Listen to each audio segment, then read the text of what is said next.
What's going on, drivers? Welcome to Trucking with Old Snapper. If you're new to the channel, smash that like button, smash that subscribe button. As some of y'all know, my boy's over at Prime. All right, he's been going through the Prime training program, which has had its ups and downs, but it's nowhere near as bad as the one I went through at Stevens years ago. Now, there is a video I made. He had a trainer. He ended up coming home. It wasn't Prime's fault, and Prime did make it right in the end, but it was a pretty bad experience with that trainer, and it was all on that trainer. That video is on the members only side. I'm not sure that video will ever go public, but it's over there. Anybody wants to see it can go over there and see it. But anyhow, Prime has made some changes, and I'm not a Prime driver. My boy is, and it affects him, but I'm not, so me personally, it's like, yeah, that kind of sucks. But I think there's some underlying things here that Prime, or that people are not getting. Okay, Prime's a pretty large company. If I'm not mistaken, I think they are the largest refrigerated carrier in the United States. Refrigerated freight being freight that's typically not affected by the economy as much as other types of freight are, right? Now, the changes that Prime made is one change they made since he's been there is they lowered the amount of miles I believe they were required. I think he was originally required 50,000 miles with a trainer. Now they're required 30. So that tells me they're trying to pump students out faster. But something else they did, if I'm understanding this correctly, they're not hiring new company drivers, and all the ones that are existing now that are coming through the training program now, I'm not sure about their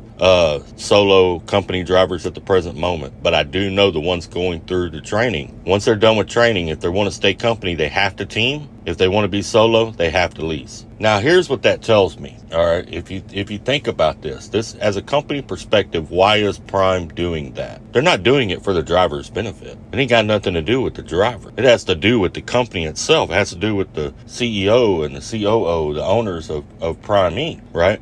They make more money. They have a higher profitability on team drivers and lease drivers. But here's something I think a lot of drivers miss. You got drivers that love these leases. I did leases myself, and I'm not saying that all of them are bad. But when a company almost tries to forcibly put you into it, that tells you something. That tells you right there, that lease may not be the best in the world. It definitely ain't for your benefit. It's for the company's benefit.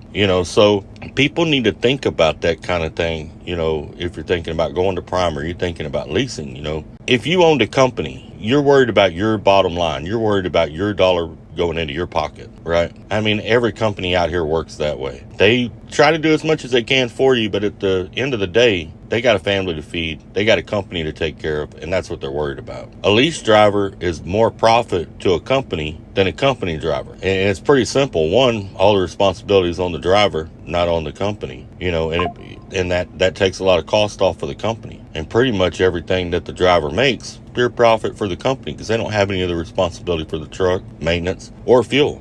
So it's a benefit to the company in a huge way. And the company is making their money. They're not going to pay you any more to haul that freight than they would a company driver. So at the end of the day, you got to kind of consider that, take that in consideration when you're thinking about that. I'm not a big proponent of leases. I'm not saying you can't be successful on one, and I'm not saying they're all bad, and I'm not saying Prime's lease is bad. I don't know a whole lot about it, but the way it looks, it just don't look so good to me as an outsider looking at it. Like, if you're going to try to force me into it, that's probably something I don't want to do. You know what I'm saying? Now, I do feel like all these guys at Prime, these guys that are going through the program at the present time, do have a way out of their contract.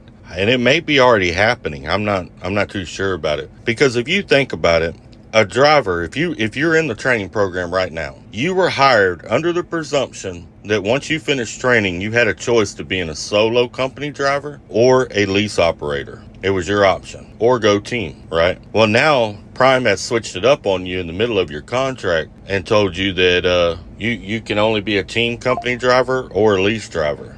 Well, had you known that in the beginning, you may not have gone there, right? So they changed the contract, adjusting the work lifestyle. So I don't know how their contracts looked. I've never seen one, but it looks to me like they've left themselves kind of open to quite possibly losing that. Because I mean, if a person wanted to, I think even in court, they'd have a pretty good leg to stand on, saying, hey, I was hired and I signed a contract, but I signed that contract at a time when I thought this was the case. Now they changed it. So why am I responsible? Because had I changed myself, had I not maintained my medical status, had I not held up my end of the bargain, if anything on my end would have changed, they'd have thrown me out. So now that they've changed on their end, why am I still responsible for that payment? You know, so I mean, I think there's going to be some things to come in the future. I think maybe Prime has left themselves open to some things, and I think maybe they might be banking on the fact that thinking, hey, drivers aren't that smart. They're never going to figure out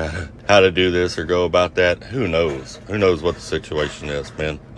And maybe they're fully in the right to be able to change that job description and offer what they want to offer, even in the middle of a contract. You know, who knows? I mean, I have heard that they're not even hiring company drivers anymore, period. You know, so that's the case now. So I don't know. I don't really know what to think about that. What are y'all's thoughts on that? Do you think drivers would be able to get out of their contracts now that Prime has changed the game in the middle of the street, or do you think they're still responsible for that money that they owe, even though Prime may have altered what they originally were hired to do? I'd like to know y'all's thoughts on that. I appreciate all y'all for stopping by. Don't forget to hit that like and subscribe button. And also, if you want to see that other video, it's on the members only side. You can go check it out over there. Y'all take care. Stay safe. Remember, we are all family out here, even if we are a little bit dysfunctional, and keep trucking.